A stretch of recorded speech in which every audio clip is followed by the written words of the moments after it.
What up, YouTube?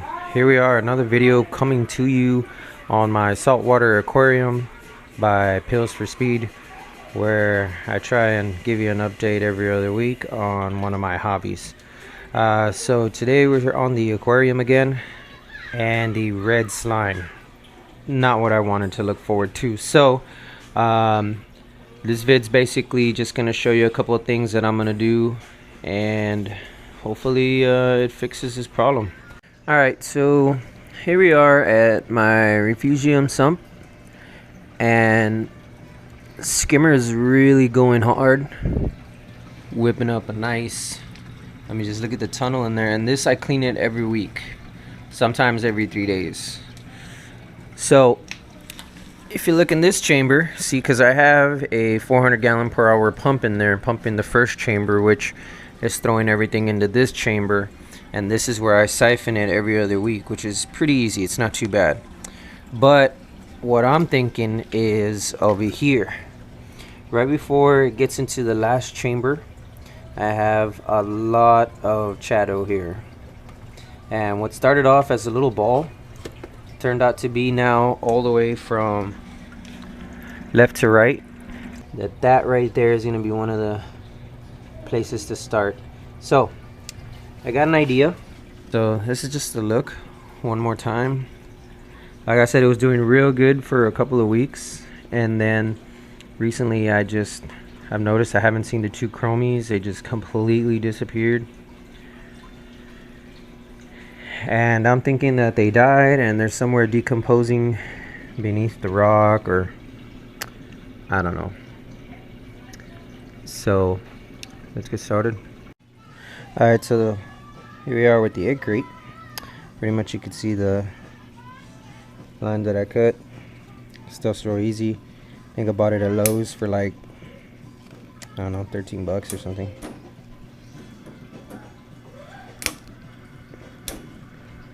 So gonna finish cutting this up. So this is what we got cut from the piece.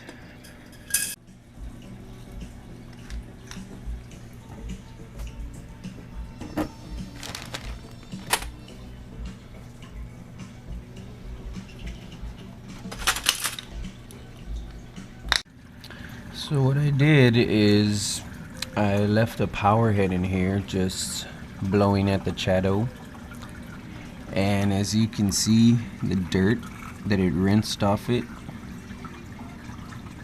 pretty intense. So this is kind of the idea that I had. I want to somehow find a way to incorporate some filters in here so it can actually filter out some of that just floating material.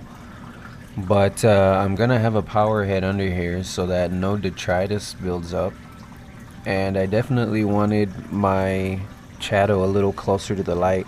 What I found out is if you just grab a ball or a ball of it and just let it float around, it hadn't been too successful like that for me. But if you pile it all together like that and get an even light source over it, be just fine. Look on this side too. You can see the dirt just piled up. So what we're gonna do today is pretty much take all this out and grab my little siphon hose, siphon all that crap out, and I mean literally use a razor and scrape it out until this sump refugium is 100% clean. Run a little bit more GFO, because that red slime, it's coming off. So I found this old light strip that I hadn't used in a long time, and the bulbs still work. 2 actinics and 2 10Ks. I think it's a 260 core life. Not bad. I ended up having more shadow than I thought. Originally I had it all piled up in here and it was just collecting, it was working like as a filter, which I thought was good, but it was collecting a lot of detritus because I siphoned out a whole bunch. So I ended up putting it here. I got a pump on this side, and I'm gonna get a pump on this side, and I already have this pump on that side, just making sure that nothing settles.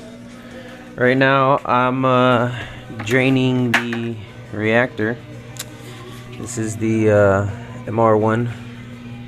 So basically the way I do it is I pour in the GFO, then I filter out all the water, then I turn this off, then I put the other pad on top.